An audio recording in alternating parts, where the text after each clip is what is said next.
J'ai souvent essayé d'en parler avec mon père. D'amener le sujet dans la conversation, comme ça, sans en avoir l'air. Mais il évite toujours les questions quand ça touche à ma mère. Il dit, c'est pas le moment, ou on reparlera de ça plus tard. Et papy, je vais pas l'embêter avec ça. On le voit jamais, alors on a autre chose à se dire qu'avant ça s'est passé. Enfin, ça c'est ce que dit mon père. Une fois, il a parlé. C'était un week-end d'automne, le genre de journée banale à en crever avec des feuilles mortes qui se ramassent à la pelle, une horloge qui fait tic-tac et la télé coincée sur un mauvais téléfilm parce qu'il n'y a plus de piles dans la télécommande. Il était assis sur le canapé du salon et il écoutait The Who. J'ai rien demandé et il s'est mis à parler comme ça, d'un coup. C'est là que j'ai appris. Je suis ici même, dans cette maison, sur le plancher de mon grand-père. C'était un hiver froid comme celui-ci, et ma mère et mon père vivaient là temporairement. J'ai pas tout compris, ses paroles étaient décousues, mais je sais juste qu'un cri l'a réveillée en pleine nuit. C'était ma mère. Elle criait parce que je lui faisais mal. Elle s'est écroulée sur le sol. Gémissait parce que je tapais, poussais, cognais, tirais, la tuant en petit feu. Nous étions 4, coincés par la neige dans cette maison en flanc de colline, et le temps que le seul médecin du coin débarque, elle était morte à même le plancher, sans avoir eu le temps de me voir.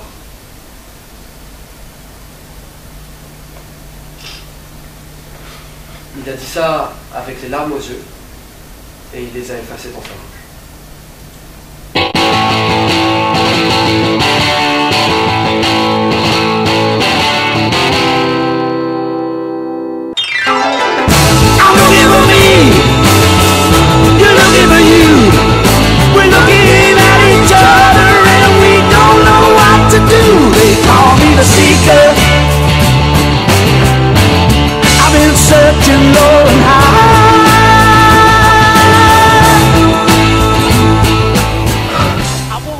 Qu'est-ce que c'est encore que ce bidule? Ne cherche pas, papa. Je crois que même moi, je suis définitivement trop vieux pour comprendre. Et c'est ce que tu lui offres pour Noël. Comment t'as dit que ça s'appelait déjà? Guitar Hero, papy!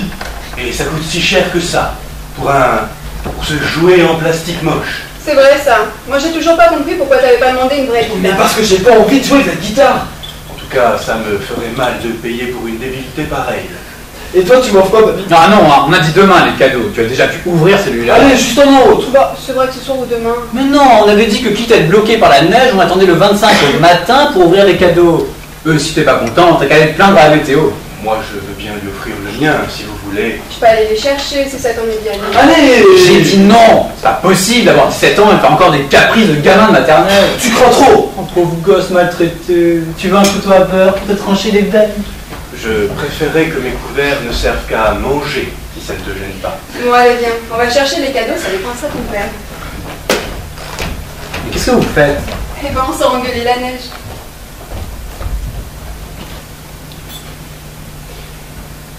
Elle est gentille. Oh, commence pas, tu la connais que depuis quelques heures. Et ce n'est pas péjoratif. Sur ce ton-là. Elle est plaisante alors, si tu préfères, ou souriante, ou serviable. Et puis, la faute à qui, si je ne la connais que depuis quelques heures, alors que tu la fréquentes depuis 1 an? 2 ans. C'est pire. Papa. Quoi? Tu me l'as caché? On a vrai qu'à 40 ans, ton avis sur les femmes que je fréquente ne soit pas ma priorité. Je me faisais plus guère d'illusions à ce sujet, vois-tu. Voilà. Mais j'aime bien savoir ce que tu fais de ta vie. Première nouvelle. Pardon. Rien. Et puis, elle a l'air de bien s'entendre avec le gamin. Oh, elle est adorable. C'est bien. Ça me déprime ce temps. Il n'a pas neigé autant depuis... 17 ans. Oui. C'est bien ce que je dis. Ça me déprime. Accordons tout de même au mauvais temps le mérite de m'avoir fait passer un bon réveillon en votre compagnie. Oh, c'était tout de même plus agréable que de rester ici tout seul. Bah, de toi à moi, ça m'arrange au final. Je suis pas à l'aise avec sa famille. Elle a une tripotée de frères, sœurs, neveux, grand-mère. Et puis, un peu d'imprévu. Ça n'a jamais tué personne.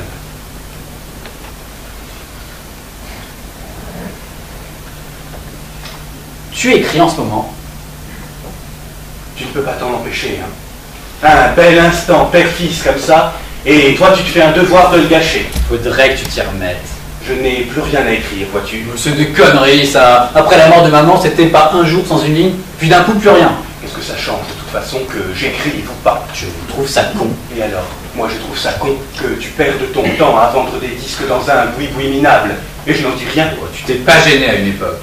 Parce que tu me reproches de m'être inquiété pour ton fils et pour toi. Parce que c'était de l'inquiétude. Avec le salaire de misère qu'il te donnait. Ça nous a toujours suffi. Et à quel prix? Des horaires à rallonge, payés au lance-pierre. J'ai pas envie d'avoir encore cette conversation. Et maintenant que c'est ton magasin, tout ce que tu risques, c'est de mettre la clé sous la porte. Non mais, t'en fais pas pour moi, bah. Les gens auront toujours besoin de vrais conseils. Si tu lis, C'est comme tes livres. on en est encore là. Ils guident les gens. Mais qu'est-ce que tu racontes? Tout le monde s'en fiche de mes livres à la fin. Alors quelle différence, franchement, que j'écrive ou pas? 15 ans sans écrire un livre. Et t'es toujours sur des tables de présentation en librairie. Un 7e roman. Ils attendent tous ça. Même elle était toute excitée, rien qu'à l'idée de te rencontrer. Oui, mais ça, mon fils, elles le sont toutes. Papa. C'est le vin, j'aurais pas dû picoler comme ça. De toute façon, tu m'écoutes jamais. C'est toi qui n'as pas arrêté de me resservir pendant tout le repas. Je te parle de tes Eh livres. bien quoi, mes livres? Tu n'en écris plus. Mais tu m'emmerdes à la fin. C'est quoi cette lubie? L'écriture, c'est pas comme vendre des disques. On n'écrit pas comme on tend un sac en encaissant la monnaie. Peut-être. Oh merde! Joyeux Noël! Qu'est-ce que c'est ça? Des cadeaux. Je vois bien que c'est des cadeaux, qu'est-ce qu'ils font là? On est allé les chercher. Non, c'est pas possible ça. Et toi, tu rentres dans son jeu. Mais au lieu de crier, regarde plutôt, il y en a pour toi. Si tu crois que ça va changer quoi que ce soit. Bon, qu'est-ce que c'est? Joyeux Noël, mon chéri.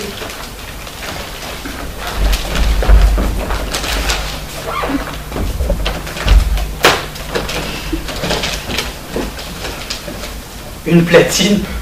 Sérieusement? Bah oui. À force de me parler de tous tes vieux 33 tours que tu ne peux plus écouter, j'ai compris le message. C'est maintenant, je peux plus crier maintenant. Et moi, je peux ouvrir mon cadeau maintenant? J'ai dit non. On va tuer son grand-père au moins. Enfin, si vous êtes d'accord, évidemment. Oh moi, vous savez. Bon, que celui de papy alors. Bon Noël, mon petit.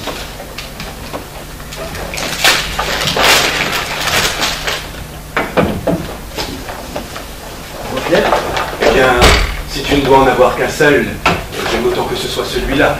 Et que ce soit moi qui te l'offre. Merci beaucoup. Baudelaire, hein. Papy sait que j'adore les fleurs du mal. Ça ne t'a jamais intéressé, les livres, de toute façon. Toi, en dehors de ta musique. Ouais. La plus grande déception, que j'ai jamais pu saisir la subtilité de Proust et compagnie. Mais je ne t'en ai jamais demandé autant. C'était le poète préféré de ta mère. C'est vrai? Ce que aimait ta mère, c'était la musique.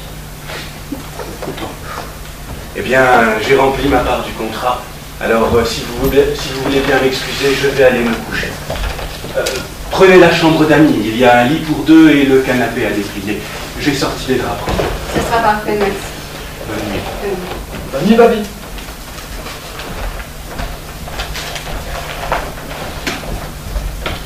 Bien. Je vais préparer la chambre. Vous ne traînerez pas trop? Ouais.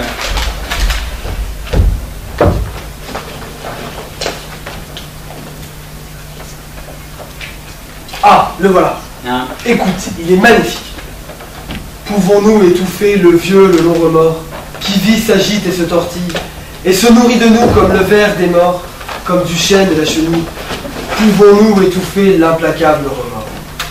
Dans quel filtre, dans quel vin, dans quelle tisane noierons-nous ce vieil ennemi, destructeur et gourmand comme la courtisane, patient comme la fourmi? Dans quel filtre, dans quel vin? Ah, ça y est! Quoi? Viens avec moi. Mais tu m'écoutes pas? Mais viens, j'ai besoin de toi pour m'aider à trouver un truc et à descendre. Descendre? Du grenier. Ah non, pas le grenier. Quoi? C'est chiant, je te dis un truc là. J'ai branché la platine, faut essayer. Il a raison, papy, en fait, elle a rien à foutre des livres. Bon, reste là, je n'ai pas pour longtemps.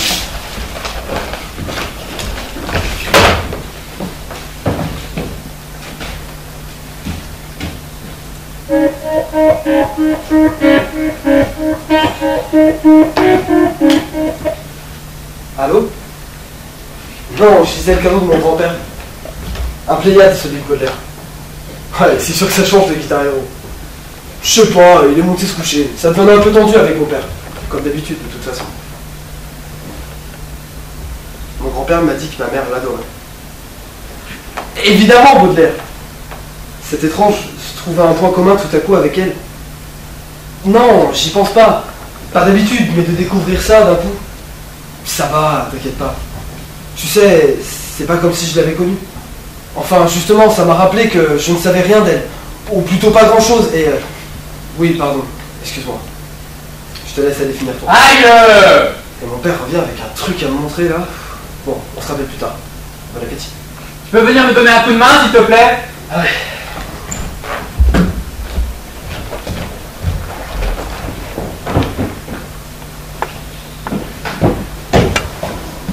Et attention, c'est fragile. C'est surtout super lourd, ton truc.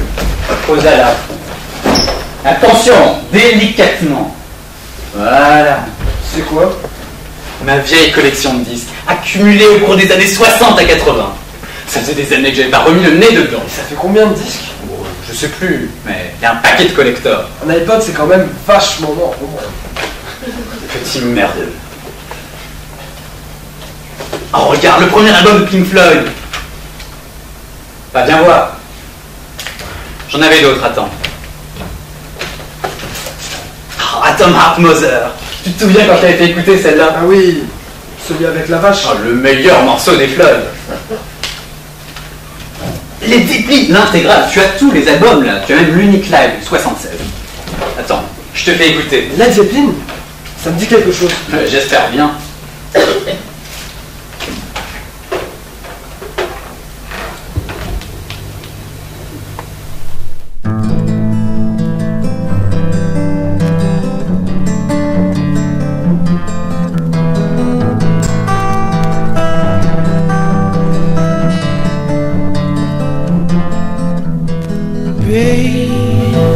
Mais je reconnais ça. Ah, C'était dans le dernier épisode de je ne sais plus quelle saison des frères Scott. Ah, trop stylé. La musique elle est trop bien avec. je sais même pas pourquoi j'essaie. Toi, dès que ça sort de ton petit monde, C'est bon, ça va. c'est pas ça que je voulais te faire écouter.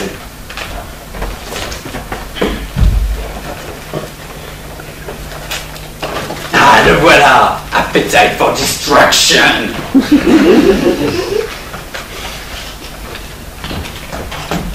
Hey, Welcome to the Jungle. Il est sur Guitar Hero celui-ci. C'est l'un des derniers albums que j'ai acheté avant de laisser tout ça ici quand t'es né. Tu avais tout laissé? Fallait que je passe à autre chose. À quoi? À toi. Bon, c'est la dernière. On va voir si j'ai toujours le coup de main. Rocket Queen?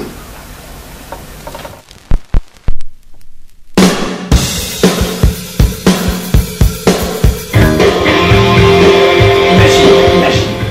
Manhattan, printemps 87, Axel / Easy Duff et Steven n'ont sorti qu'une démo. Les Fuck Like a Suicide! Ils sont défoncés 24 heures sur 24. Ils tournent à la coke, à l'héros, à tout ce qui s'injecte, se boit, se fume, se sniffe. Mais ils grattent. Ah oui, écoute comme ils grattent.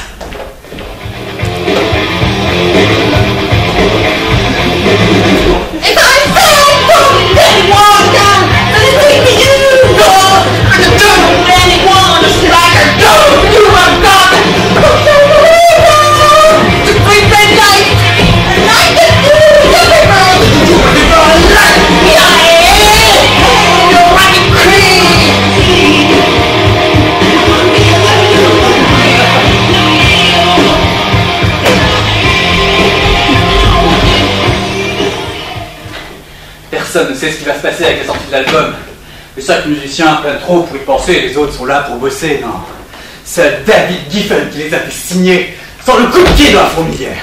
À l'époque, c'est cette tapette de Bon Jovi qui est en tête des ventes. Les Floyd sont définitivement finis après le départ de Waters. Et chez nous, c'est Indochine qui cartonne, avec 7000 danses. C'est pour que tu représentes le tableau. Mais Axel, il a du sang chaud dans les veines, en plus des drogues et de l'alcool. Ce qu'il veut pour son album, c'est le clou du spectacle. Il fait pas de la musique, non. Il crache de l'art. C'est de la provoque en barre, c'est ces trucs qu'il étale sur les murs. Tiens, Il a à poil la cabine d'enregistrement est sombre, et la fille, une stripteaseuse, elle jouit.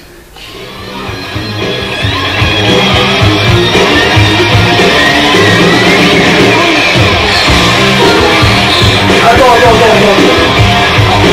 Tu veux dire qu'il l'a vraiment fait dans le studio pour enregistrer ça? Du rock, du vrai rock! N'importe quoi!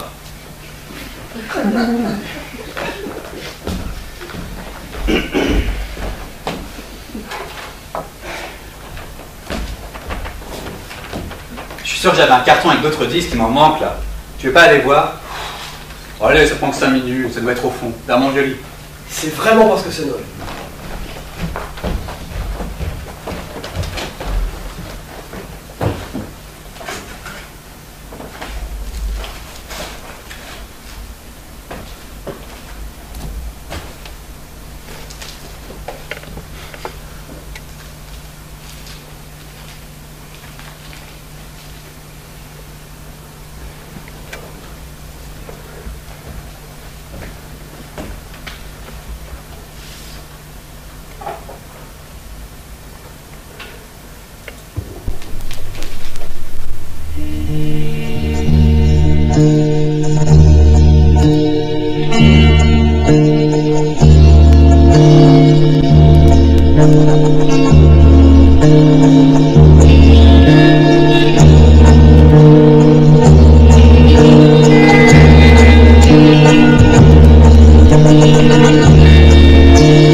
Depuis quelques mois, ça se passait bien.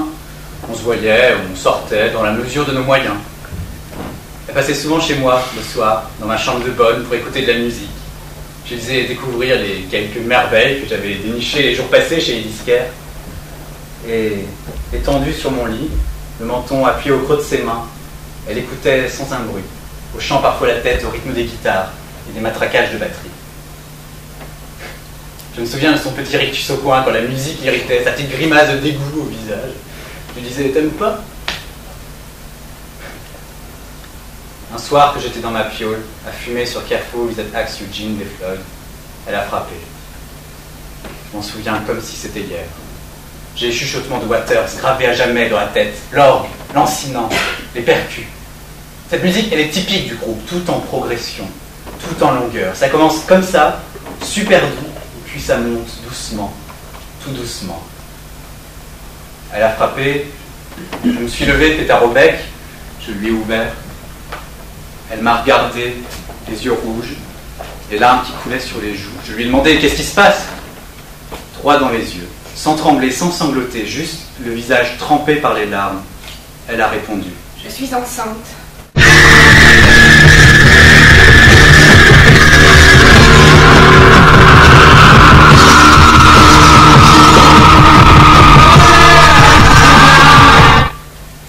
Je l'ai laissée là, chez moi, toute seule.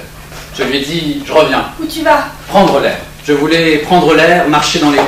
Me laisse pas. J'allais revenir, je voulais juste sortir, respirer un peu. Je lui ai dit, tu as besoin de quelque chose? Me laisse pas. Je lui ai dit, je vais nous chercher quelque chose à manger. Tu veux quoi? Un croissant. Et je suis sorti. J'ai dévalé les escaliers 4 à 4 et j'ai tracé en direction du centre. Je savais très bien où j'allais me poser. J'allais me poser chez un disquaire. Celui de la grande rue qui commençait à me connaître. J'ai fouillé dans tous ses disques. Je me suis assis à côté de lui et on s'est mis à parler de tout, n'importe quoi. Et petit à petit, les clients sont venus vers moi me poser des questions. À la fermeture, le type m'a dit que je devais avoir du temps à perdre pour rester là à faire son boulot à sa place. J'ai baissé les yeux et me suis excusé. Mais le type m'a dit « T'excuses pas, je cherchais justement un petit coup de main. » Je venais d'être embauché, comme ça. Sur le chemin du retour, je me suis senti prêt. Si j'avais pu gérer ma vie professionnelle comme ça, aussi simplement, j'allais pouvoir faire face à tout le reste. J'allais pouvoir la regarder droit dans les yeux, sans avoir envie de me casser loin, très loin. Lui dire que tout allait bien se passer, que j'étais là.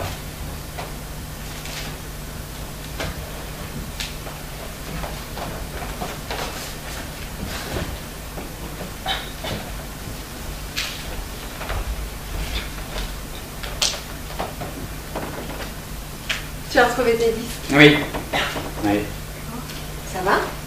Il y en a plein que j'avais oubliés. En tout cas, ça fait une sacrée collection. Tu peux regarder si tu veux. Oui, oh, tu sais que la musique est moi. Bon, allez, je suis sûr que t'en connais au moins quelques-uns. Pourquoi tu ne les as pas gardés? Pardon? Tes disques. Ça fait toutes ces années qu'ils sont dans le grenier. C'est ce qui nous a rapprochés avec sa mère, la musique. Je crois toujours que ce qu'elle a d'abord aimé chez moi, c'était la musique que j'écoutais. Et puis, de fil en aiguille. Alors, quand elle est morte, je ne me voyais plus les passer sans elle. Même là, après toutes ces années, je pensais que ça irait, et pourtant... Ça remet des souvenirs. Voilà. Et pourquoi finalement les sortir maintenant? Parce que tu es là. Oh, c'est niais ça. Ah, excuse-moi, on peut pas tous être grands auteurs. Mais c'est gentil. Non, et puis j'ai toute ton éducation musicale à faire, et tous ces disques ne seront pas trop pour ça. Tiens, par exemple... Scorpion, Still Loving You, plus grand slow des années 80. Plus grand, peut-être plus grand slow tout court. Non mais, tiens, va. Je te fais écouter, t'as forcément déjà emballé dessus. Non, peut-être pas ce soir, ton père essaie de dormir. Hein? Je vais me faire une tisane, tu en veux une? Non merci, j'ai rangé tout ça et puis j'irai te rejoindre au lit. Essaie de ne pas trop te torturer l'esprit. Ouais.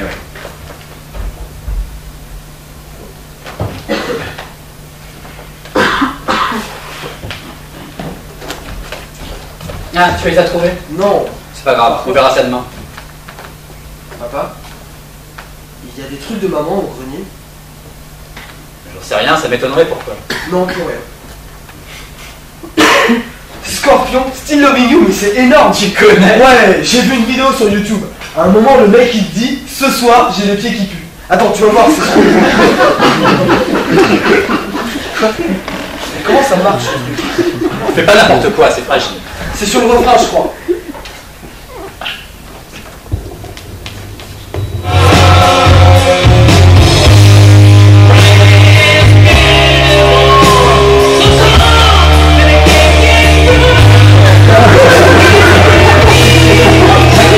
N'importe quoi.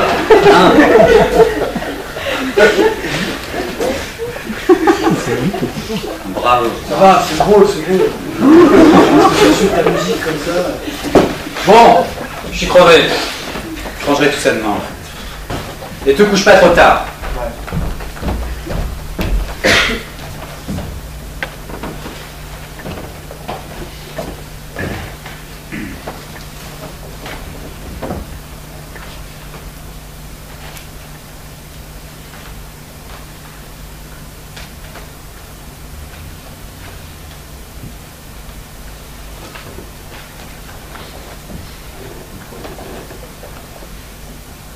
Il m'a même pas ramené de croissant.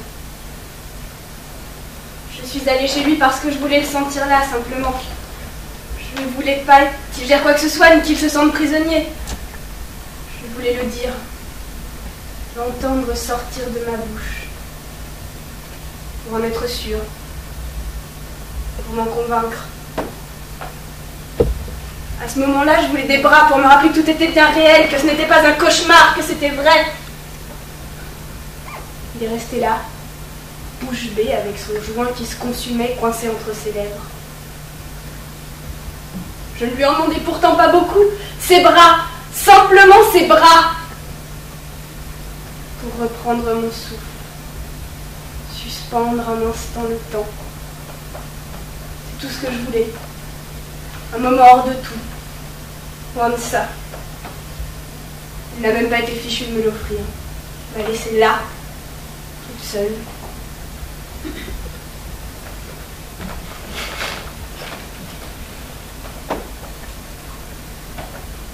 Je n'ai plus pleuré. Je l'ai attendu sur son lit, sans bouger. Plusieurs heures, immobile. Je suis partie dès qu'il est rentré. Pendant tout ce temps où il m'a laissé seule, il a trouvé un travail, comme si un boulot allait changer quoi que ce soit au truc que j'ai dans le ventre. Faut vraiment être un mec pour penser ça.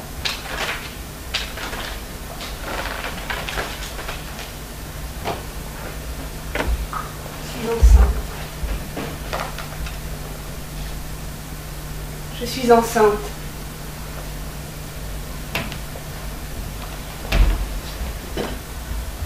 Je suis enceinte. Tiens, tu ne joues plus à ton jeu.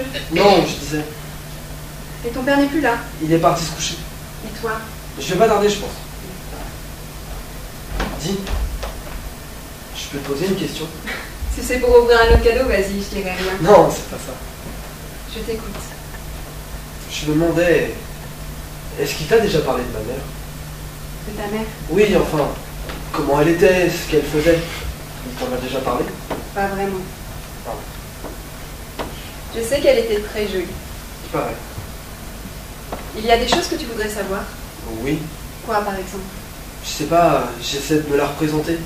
De me l'imaginer, pas physiquement, mais d'imaginer venir me voir à un match de tennis, m'emmener au cinéma, me conseiller un livre, être là à Noël, à mon anniversaire, m'engueuler ou m'offrir ma première boîte de K-pop. Est-ce qu'elle ferait tout ça? Je veux dire, j'aimerais bien savoir comment elle serait si elle était toujours là. Mais c'est pas à moi qu'il faut en parler. Je sais, mais j'ose pas. J'ai l'impression que ça lui fait mal d'en parler. Je lui en toucherai un mot. Allez, tape pas trop. Demain, on essaiera de partir tôt. Non, Ben, je t'aime beaucoup, tu sais. je sais. Moi aussi, je t'aime beaucoup.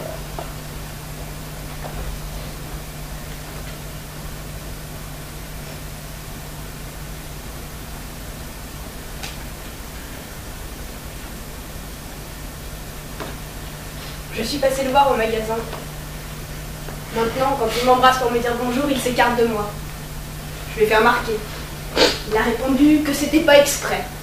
Il a dit, c'est peut-être pour laisser le bébé respirer ou pour m'habituer au gros ventre que tu auras. Et il a rigolé. Sale con.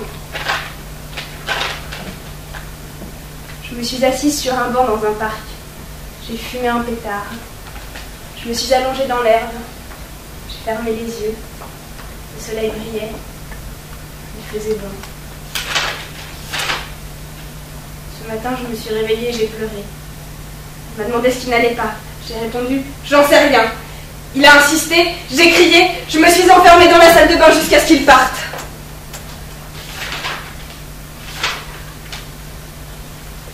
Quand je me regarde dans la glace, rien n'a changé. J'ai toujours la même tête, toujours les mêmes seins, toujours les mêmes cuisses. Après tout ça n'est peut-être qu'un mauvais rêve. Aujourd'hui, j'ai rendez-vous chez le médecin. Je lui ai encore rien dit, mais depuis quelques jours, j'ai des pertes marron.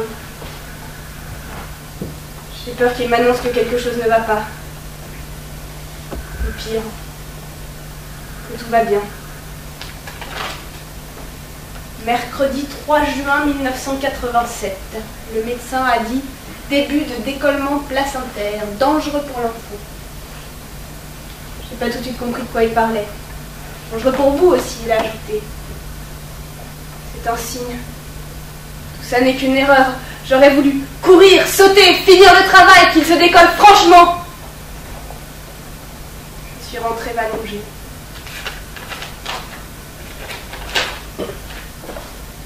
Il a décidé de prendre les choses en main, d'écouter les consignes du médecin, du repos, beaucoup de repos. Alors il m'envoie chez son père à la campagne, pour qu'il veille sur moi, pour qu'il me garde comme une gamine dans sa baraque vers le milieu de nulle part. Lui, il restera en ville pour son travail. Je lui ai dit, c'est débile. Il a dit que ça le rassurerait, et puis qu'il me rejoindrait les week-ends. Peut-être que j'aurais dû prendre mes affaires et me barrer. Mais il a sorti un nouveau disque, alors je suis restée avec lui pour l'écouter. Il m'a prise contre lui, la musique a fait le reste. Avant de partir, je suis allée m'asseoir sur un banc dans un parc. J'ai fumé un pétard. Je me suis allongée dans l'herbe. Le soleil brillait et il faisait bon. Mais c'était pas pareil. C'était pas pareil.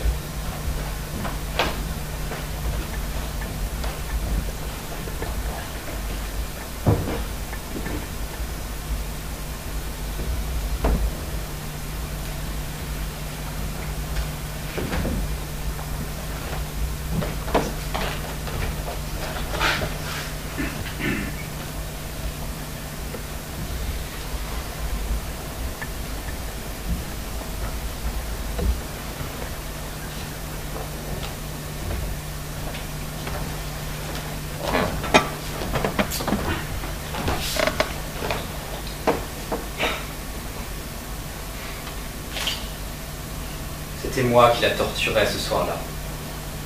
Moi qui la faisais hurler. Moi qui l'avais mise enceinte. Par ma faute, elle était là, allongée sur le plancher, à perdre eau et sang. Dehors, la neige bloquait les voitures, on ne pouvait pas aller à l'hôpital. Je me suis mis à paniquer, à m'imaginer la coucher là, tout seul, au milieu de nulle part. Je pouvais pas. Je pouvais pas. J'ai supplié qu'on l'aide, et je restais là, comme un con, paralysé. Mon père a déboulé dans le salon. Il lui a fallu 2 secondes pour jauger la situation. Il m'a dit « Fonce chercher le médecin !»« Mais qu'est-ce que t'attends ? Fonce !» J'ai enfilé ma paire de godasses et mon manteau et je suis sorti en lui disant que je l'aimais. J'ai couru dans la nuit. Je m'enfonçais dans la neige vierge. Jusqu'aux genoux, ça m'arrivait. J'avais jamais vu ça. Les rues étaient sombres, pas de lune, juste un ciel noir. Je connaissais le chemin par cœur. Mais tout ça, et la peur en plus, je me suis perdu. Dans mon village d'enfance, je me suis perdu. Il m'a fallu 1 heure pour trouver le docteur et le ramener. Quand on s'est approché de la maison avec le toubib, on n'entendait plus crier. Tout était étrangement calme. Il n'y avait que le crissement de la neige sous nos semelles qui résonnait. J'ai poussé la porte, elle était là, sur le sol, inerte. Mon père m'a tendu mon fils et j'ai même pas réussi à lever les bras pour le prendre. Elle était morte. Et c'était ma faute.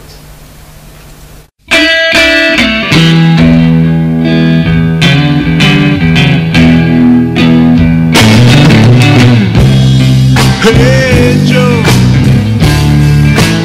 where you going with that gun in your hand?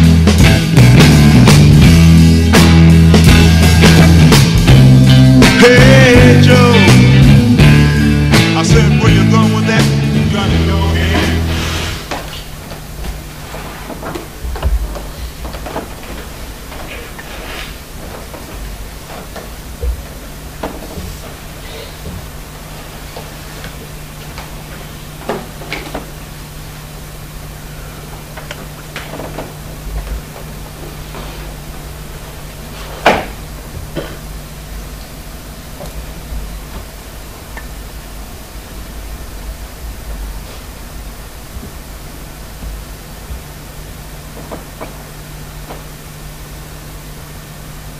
Six fois, j'ai tenté de réécrire l'histoire, revivre à nouveau les événements, comme pour la première fois.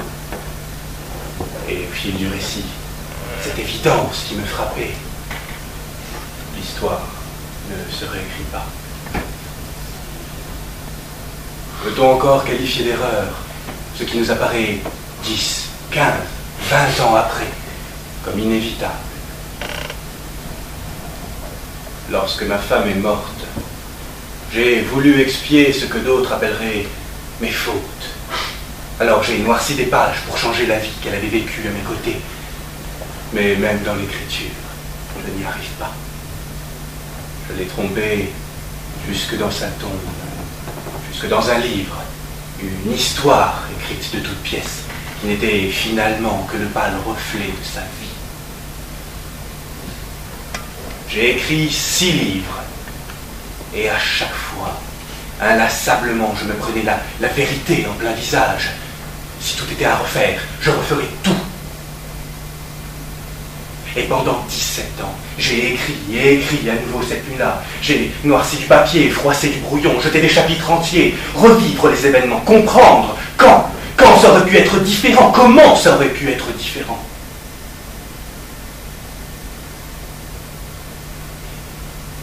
Et la voilà, ma triste vérité. Ma 7e histoire. L'inaliénable vérité. Ma dernière histoire. Pour aller seule. Non, c'est que, eh bien, avec l'âge, on pense facilement à voix haute, vous savez, surtout quand on lit seul. Vous lisez quoi? Vous cherchiez quelque chose? Insomnie malgré la tisane. J'ai besoin d'un bon livre pour m'endormir et comme c'était pas prévu qu'on reste ici, votre fils m'a dit de me servir dans la bibliothèque. Mais c'est un nouveau roman. Et il a eu raison. S'ils sont ici, c'est pour être lus, pas pour faire joli. Je peux vous conseiller? Vous voulez vraiment pas me dire ce que c'est? Oh, pourquoi vous intéresseriez à ça, alors que vous avez ici ce que la littérature a fait de meilleur? Vous préférez quoi? Du roman, du théâtre, quelques nouvelles peut-être. Eh bien, je suis chez vous. Mon choix est déjà fait. Montrez voir. Ah oui, évidemment. Je peux fermer les yeux, boucher mes oreilles et mon nez, porter des gants, comme je peux me mentir le matin devant la glace. Je peux m'interdire le souvenir de leur peau, de leur voix, de leur silhouette. Mais le goût, celui qui reste gravé au creux de mes papilles, comme un souvenir indélébile, comme une ruine inébranlable. Ce goût reste au fond de ma gorge, au travers des mensonges et du temps, jusqu'à ce qu'il ne soit plus que la seule trace tangible de ces rencontres, que j'effaçais au fur et à mesure, le cimetière de leur saveur, preuve et omniprésente de toute une vie cachée. Et je peux renier ce que j'ai été, m'affaisser au nom de la morale et des remords.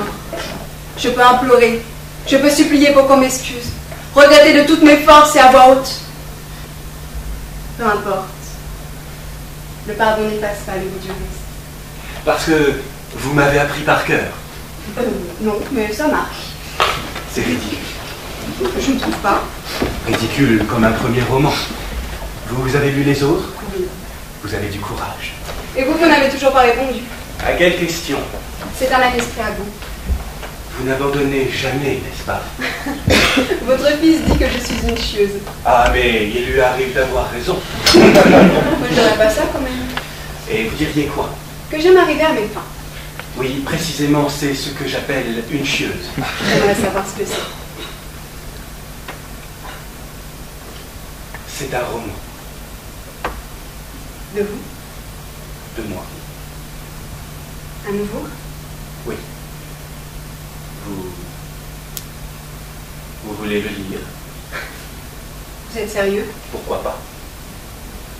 Ce sera un immense honneur. J'aime tellement ce que vous écrivez. J'aime le vécu qui se dégage de vos livres. Cette vérité qui s'expose sans pudeur ni faux semblant. Puis j'avoue que plus de 10 ans sans une ligne, je me demande pourquoi autant de temps à l'écrire. Ça a été long. Prenez-en soin, c'est le seul exemplaire. Sous la neige, cette circonstance. Je vous promets de vous dire sincèrement ce que j'en pense. Oh, rassurez-vous, je n'en doute pas. Merci, bonne nuit. Non. Je n'en doute pas.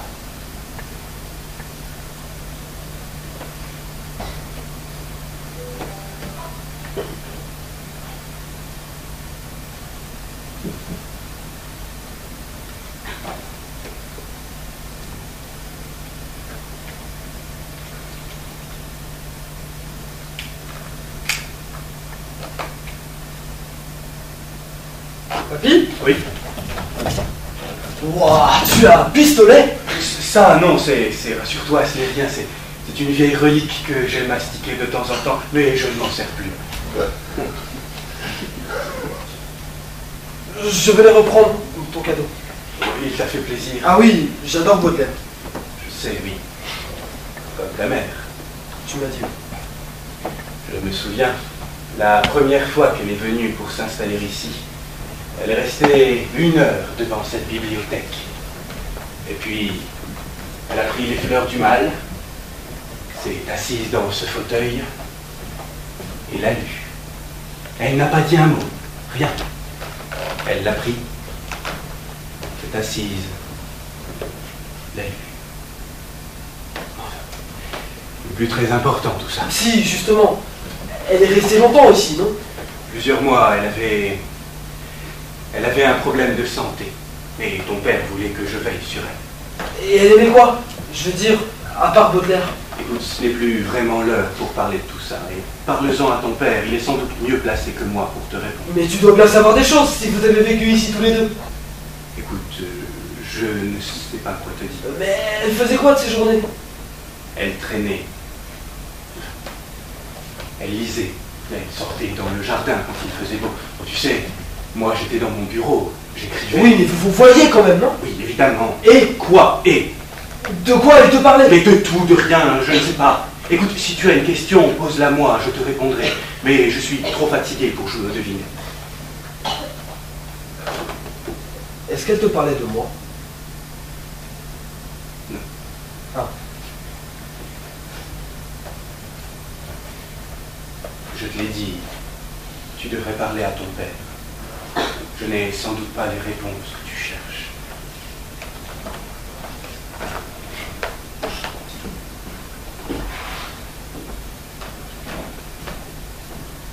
Ta fille? Oui, Elle écrivait, maman? c'est-à-dire, Je sais pas, une sorte de journal intime ou quelque chose comme ça? pas à ma connaissance, pourquoi? Non, pour rien. Pour voir si j'avais pas d'autres points communs avec elle. Bonne nuit. Bonne nuit.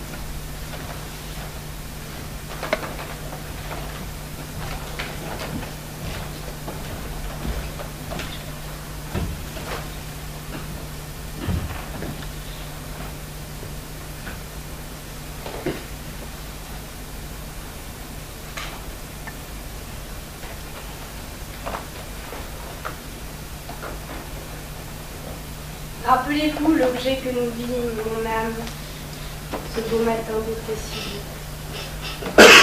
Au détour d'un sentier, une charogne infâme, sur un lit, semé de laine.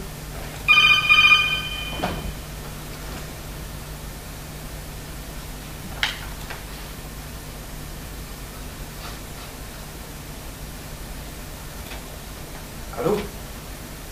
Non, je dormais pas. Ça va. J'ai essayé de parler avec mon grand-père, mais il ne m'a rien dit de plus. Je vois pas pourquoi c'est devenu une obsession comme ça. J'ai l'impression d'avoir perdu trop de temps à l'ignorer. Je vois pas comment le dire autrement, à ne rien savoir sur elle et à m'en contenter. Les jambes en l'air comme une femme lubrique, brûlante et suant les poisons, ouvrait d'une façon nonchalante et cynique son ventre plein d'exhalaisons. J'ai trouvé des cahiers dans le grenier. On dirait une sorte de journal intime que ma mère a écrit quand elle était enceinte de moi. Elle avait l'air, je sais pas, paumée.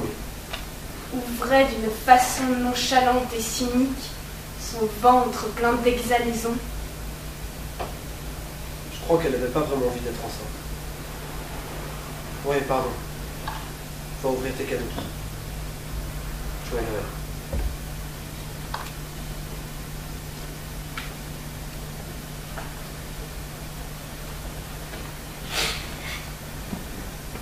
Ma décision est prise. Je n'ai rien à faire ici. Plus rien à faire avec lui. Quand il rentre les week-ends, c'est comme si je ne l'avais jamais connu avant.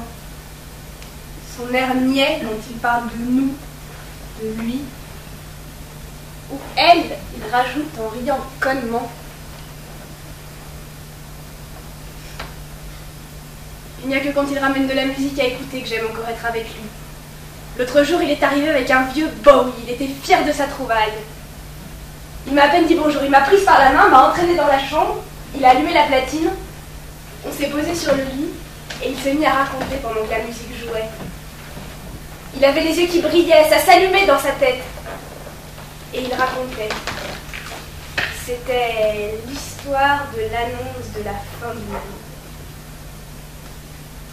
The way that you talk, I kiss you, you're beautiful. I want you to walk. We got 5 years stuck on mine. 5 years, what a surprise. We got 5 years, my favorite. 5 years.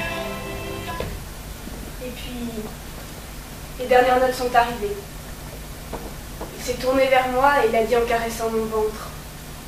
J'espère que ça lui a plu.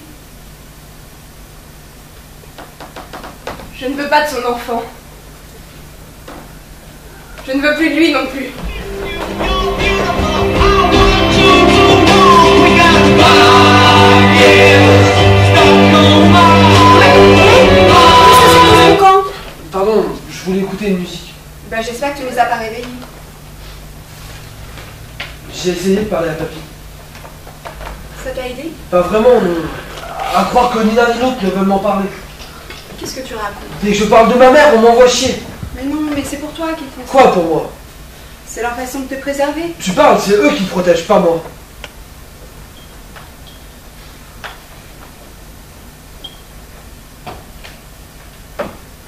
Qu'est-ce que c'est?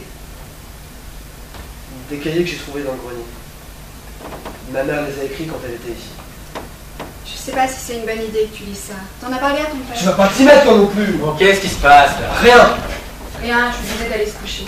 Elle a raison, il est tard. Qui a touché à la platine? C'est moi. Je voulais écouter un disque. À cette heure-là, non mais ça va pas bien, toi. Ça va, pour une fois que je m'intéresse à tes trucs, tu vas pas m'engueuler en plus. Bon, alors je t'interdis de servir de la platine sans moi. C'est fragile. Et je te parle même pas des vinyles. Oui, alors ça va, calme-toi. C'est bon, laisse tomber, c'est tout.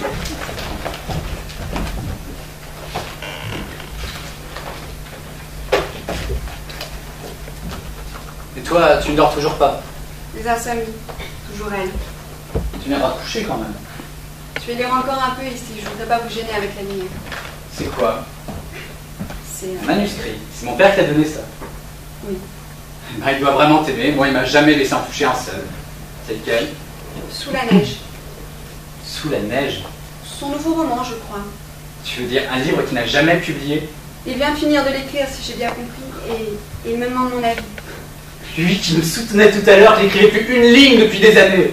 Et toi, il te sort un roman de son chapeau et il te demande de le lire. Non mais ne le prends pas contre toi, il doit chercher un regard extérieur. Bon, ça part de quoi? Je suis pas certaine encore. De lui, je crois. Pour changer. Montre voir. Non, quand j'aurai fini. Allez, montre. Non. Bon. Dis, quand tu croiseras ton fils, parle-lui de sa mère. Comment ça? Bah, c'est lui qui m'en a parlé.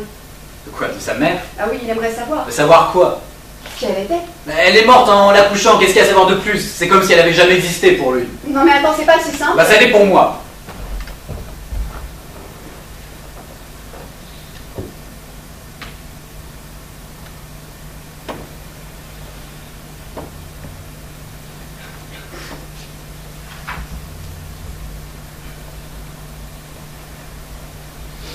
Cela fait maintenant un mois qu'elle vit ici.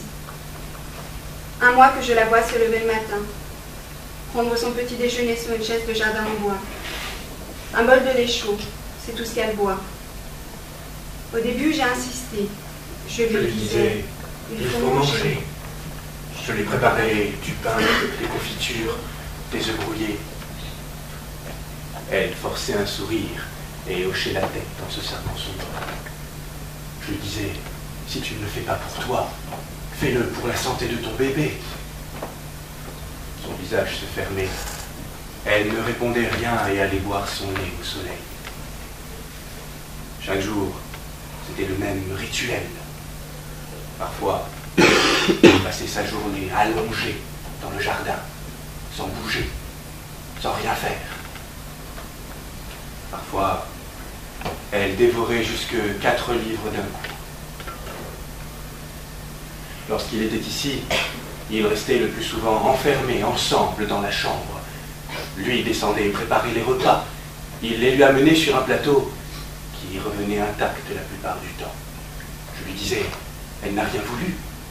Il faisait non de la tête et jetait le tout au fond de la poubelle. Il essayait de la forcer. Pour le bébé, il lui disait, pour sa bonne santé. Mais elle sautait un repas de plus. Maintenant, je ne dis plus rien. J'essaie de faire attention, de guetter la moindre faiblesse. Je m'inquiète. Et je ne dis plus rien. Après tout, c'est son corps. Elle doit savoir ce qu'elle fait.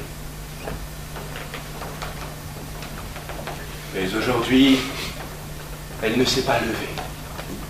Je suis allé frapper à la porte de sa chambre. Elle n'a d'abord pas répondu. J'ai frappé à nouveau, elle me dit « Je descends ».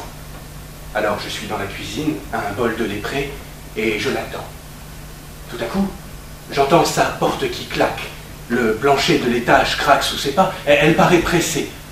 Je l'écoute dévaler les escaliers, Elle traîne derrière elle un énorme sac qui cogne violemment le bois à chaque marche. Je m'approche. Que fais-tu? Je me barre. Je lui ai dit je me barre. Je me tire de cette baraque. J'essaye de la raisonner, de lui faire poser ses affaires. Je lui propose de venir s'asseoir autour d'un thé, de me raconter ce qui ne va pas. Il ne voulait pas comprendre. Ce n'était pas une négociation. C'était un fait. Cette fille qui était ici à vivre sagement, cette fille qui chaque jour se taisait un peu plus fort, cette fille qui sentait que sa vie, son corps lui échappait petit à petit d'une manière aussi infime qu'inaliénable, cette fille à qui les larmes montaient aux yeux sans raison, cette fille qui ne pouvait plus dormir allongée sur le ventre parce que sa poitrine lui faisait mal, cette fille n'était pas moi. Et chaque jour passé sous son toit, sous son œil paternel et bienveillant, me rapprochait un peu plus d'elle. Chaque fois que lui ou son fils posaient leur regard attendri sur mon nombril, je me sentais un peu plus réduite à cette atroce condition de couveuse. Je n'étais plus que ça pour eux. Des bras, des jambes, une bouche, un ventre qui ne servaient que de nid à leur descendance. À force de m'écraser, de ne rien dire, j'étais presque prête à l'accepter. Si je voulais en échapper, il fallait que je parte. Elle élève la voix, commence à s'agiter en tous sens. J'essaye de la calmer, je lui attrape un bras, elle se dégage violemment. Elle crie maintenant, elle m'accuse, elle nous accuse, mon fils et moi, de la séquestrer. Elle dit qu'on la force, elle dit qu'elle nous hait. Et puis, comme la rengaine d'un disque rayé, répète jusqu'à en perdre haleine, je veux partir, je veux partir, je veux partir, je veux partir. Elle esquisse un mouvement vers la porte. Je l'arrête et me place devant elle. Je ne peux pas te laisser partir comme ça. Tu n'es pas en état. Tu dois te reposer. Et en mon fort intérieur, je pense à mon fils, à la douleur que lui causerait son départ. Pire, au déchirement de perdre l'enfant qui l'attend avec tant d'impatience. Je ne l'avais jamais vu ainsi. Il était devant la porte et m'empêchait de passer. Chaque fois que j'essayais de sortir, il me repoussait violemment. Tu ne partiras pas. Je lui criais de dégager, qu'il dégage, sinon. Pourquoi? J'essaye de la retenir, de lui faire entendre raison. Laissez-moi partir. Et tout à coup, elle se fige. Son visage se défait, ses yeux s'écarquillent, ses mains se mettent à trembler. Elle relève la tête et ses lèvres mal assurées crachent dans un souffle. Ça a bougé. Quoi? Qu'est-ce qui a bougé? Au creux de mon ventre, ça a bougé. Mes yeux s'illuminent. Je sens les larmes noyer mes paupières. Je tends précipitamment ma main. C'est le contact de sa paume, la chaleur de sa peau, qui m'a rappelé que c'était mon corps, qu'il m'appartenait. Elle a retiré ma main d'un coup sec. Et part brutalement en direction de la cuisine. Je devais reprendre le dessus. J'entends des portes qui claquent, des tiroirs qui s'ouvrent. Quittez cette maison. Le quitter aussi, les quitter. Je me suis arrêté net dans l'embrasure de la porte. Laissez ici tout le reste. J'arrête son bras avant qu'elle ne s'assène un troisième coup entre les cuisses, allongé sur la table de la cuisine, un pic à la main, prête à se meurtrir à nouveau. Je serre son poignet, elle lâche son arme. Je ne sais pas combien de temps nous restons là, immobiles, les gestes figés. Et finalement, dans un murmure mécanique, dénué de toute compassion, elle lâche. Je voulais simplement m'en débarrasser. Tandis que le médecin l'examine, elle ne cesse de le supplier. Elle répète encore et encore, « Enlevez-moi ça !» Comme si ce n'était rien. Un parasite ou une mauvaise herbe à arracher. Ce sont ses dernières paroles depuis la crise. Elle reste dans sa chambre, cloîtrée. Je ne sais pas ce que je lui dirai la prochaine fois qu'il rentrera à la maison. Je lui dirai, ce sont les hormones, on ne peut pas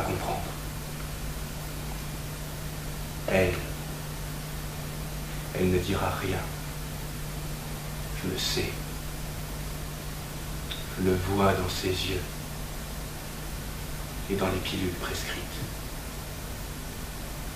Le médecin m'a assuré que ça la calmerait suffisamment pour qu'elle n'essaie plus de... Il fallait que je m'assure qu'elle les prenne bien. Mais surtout, le bébé va bien. Le bébé va bien.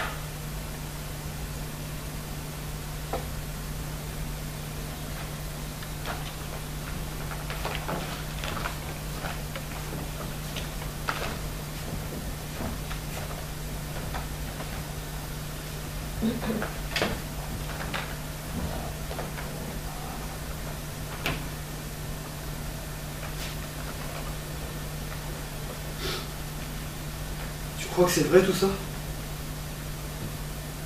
Je sais pas. Bon, qu'est-ce qui se passe encore? Il y a un truc qui va pas? Tu devrais lire le manuscrit de ton père. Quoi? Qu'est-ce qu'il y a? C'est ça qui vous met en cet état? J'ai pas envie de parler. Qu'est-ce qu'il a? Lis le manuscrit.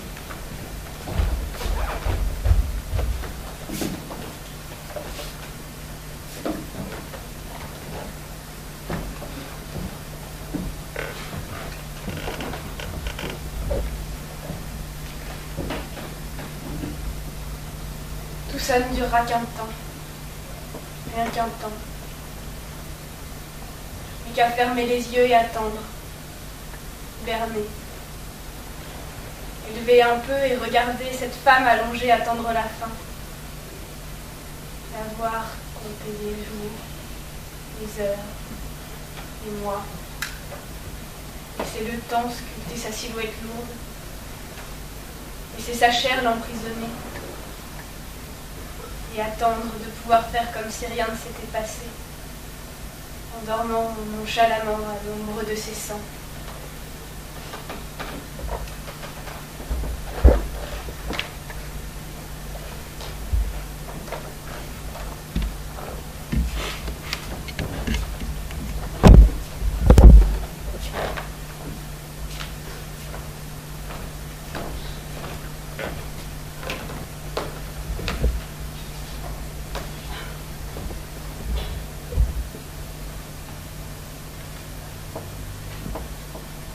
Je croyais que certains secrets pouvaient s'oublier définitivement. Qu'un soir d'hiver, ils se retrouvaient étouffés sous la neige et qu'au retour du printemps, il ne restait plus une seule trace de leur présence. Je croyais que le manteau blanc purifiait tout. La terre, les hommes, moi. Qu'avec lui, s'évaporerait le souvenir de ces cris à vif.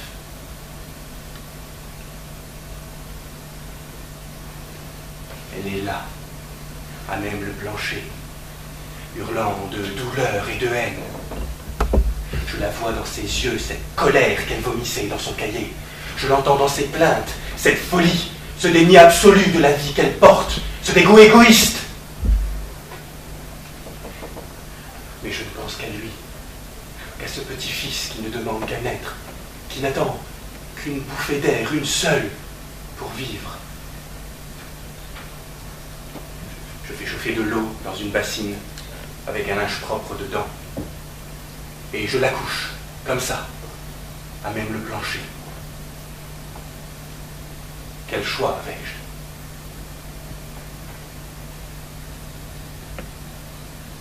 Au creux de mes mains, il est là, bien vivant, pleurant et se tortillant. Derrière moi, je l'entends suffoquer.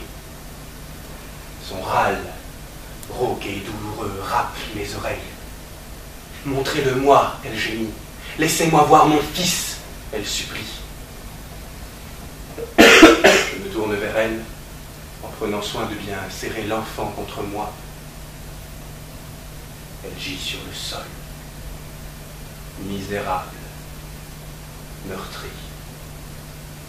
Je me dis, tu peux partir maintenant, je ne te retiens plus. Je suis resté debout, le môme entre mes bras. Puis les pleurs ont cessé. Elle était morte. Le gamin m'a attrapé un doigt, l'a serré dans sa minuscule main, et j'ai souri.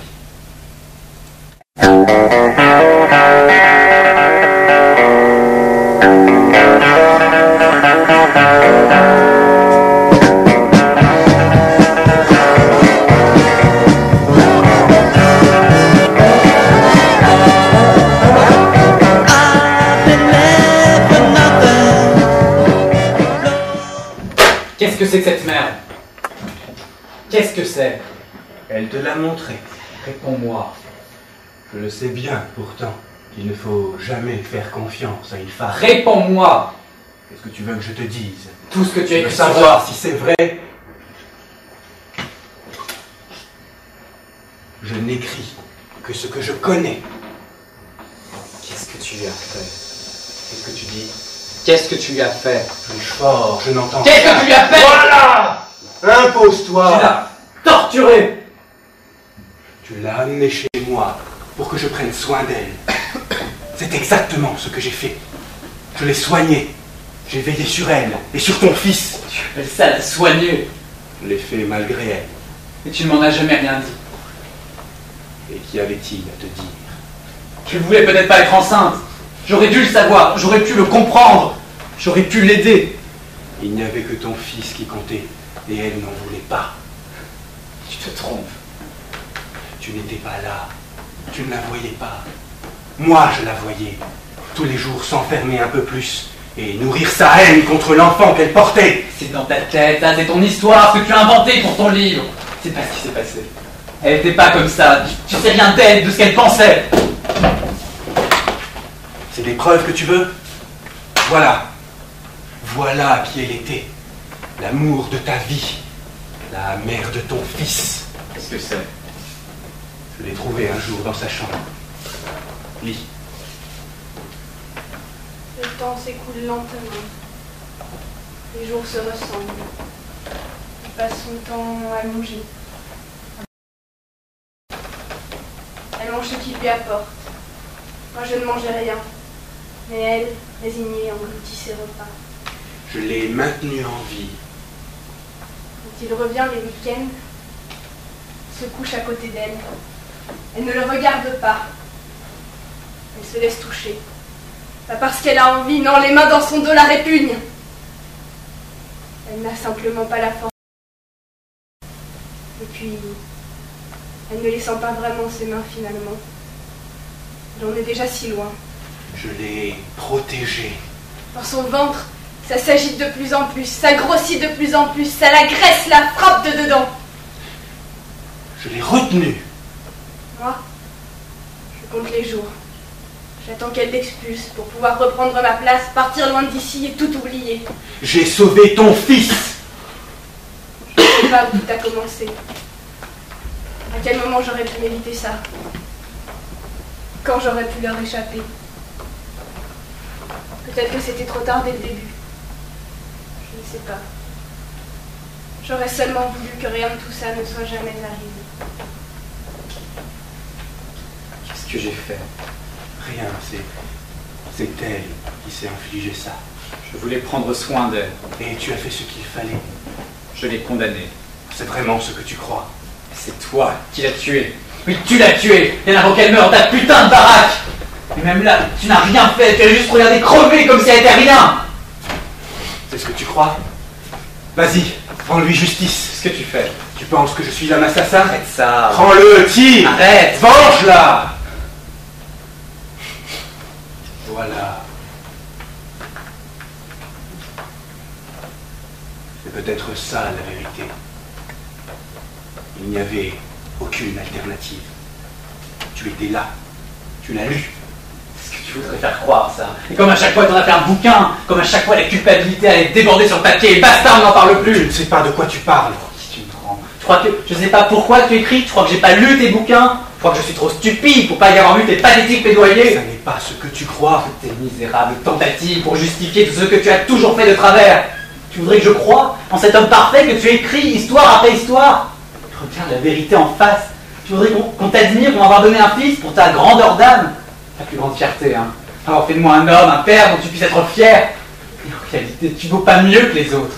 Et certainement pas mieux qu'elle. C'était pour toi. Il aura fallu que ça m'attue. Tu as décidé, toi, du haut de ton piédestal où tu scrutes le monde sans jamais t'y mêler, dans ta sagesse infinie. Tu as décidé que sa vie ne valait rien. Tu me dois ton fils. Fils dont elle ne voulait pas. Elle vous aurait abandonné. Et alors? Elle aurait tué ton enfant. C'est lui qui l'a tué.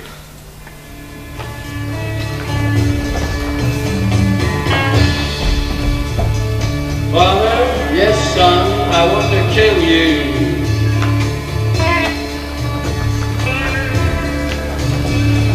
Mother, I want you.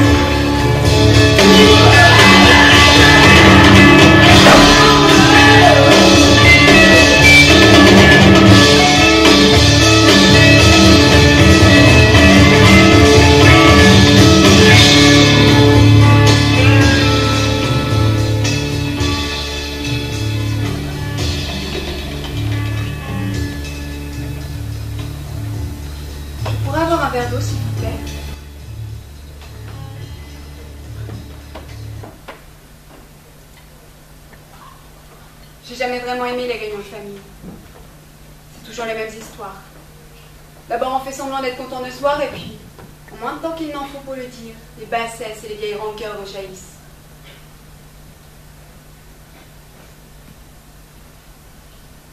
Il avait l'air si gentil. Le gamin est parti dans la nuit. Son père lui a couru après, mais il l'a perdu. Alors il est revenu, il a pris une lampe torche, un manteau, et puis il est reparti à sa recherche. Et lui, il est resté là, silencieux. Alors j'ai pris le manuscrit, et j'ai lu la fin. Il n'expliquait rien, il ne justifiait rien, il exposait sa vérité. J'adorais ces livres, tout ce qu'il écrivait.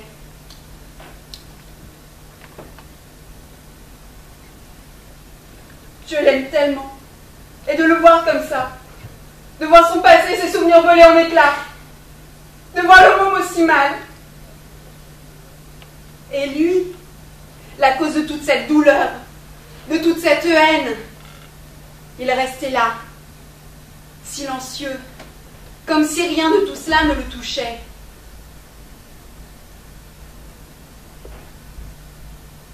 Et il y a cette description, cette atroce description détaillée, d'une horreur quasi scientifique. J'ai vu sur les pages, dans les mots, jusqu'à son dernier soubresaut. Et je n'ai lu ni peine, ni remords, pas un regret entre les mots. Rien que son emprise sur elle. Implacable. Il a attendu que j'ai fini de lire. Et il a dit: Je l'ai fait pour eux. Et regardez ce qu'ils sont devenus. C'est grâce à moi.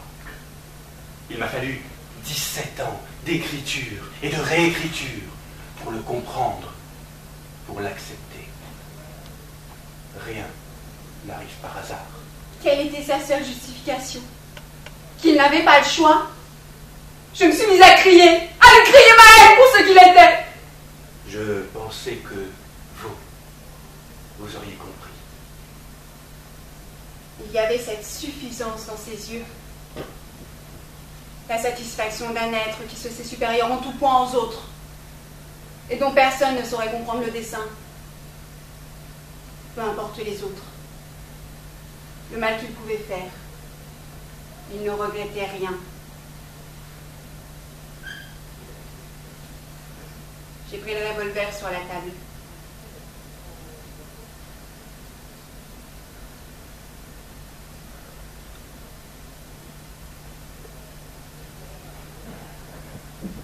Oui, je l'ai tué. Mais est-ce que j'avais le choix?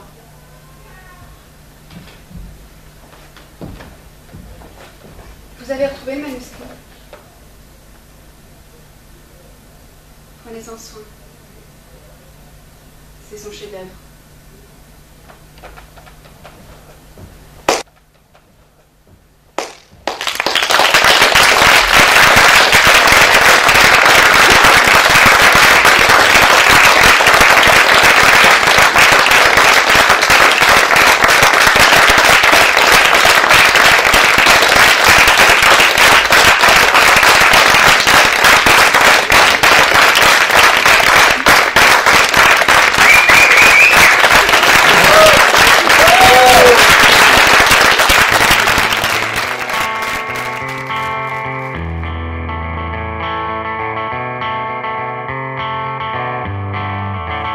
By the light of the moon, I'm coming home.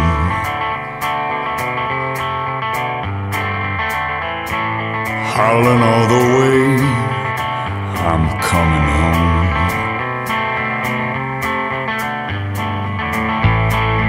On my hands and knees, I'm coming home. I know when I've been beat, yeah, I'm coming home.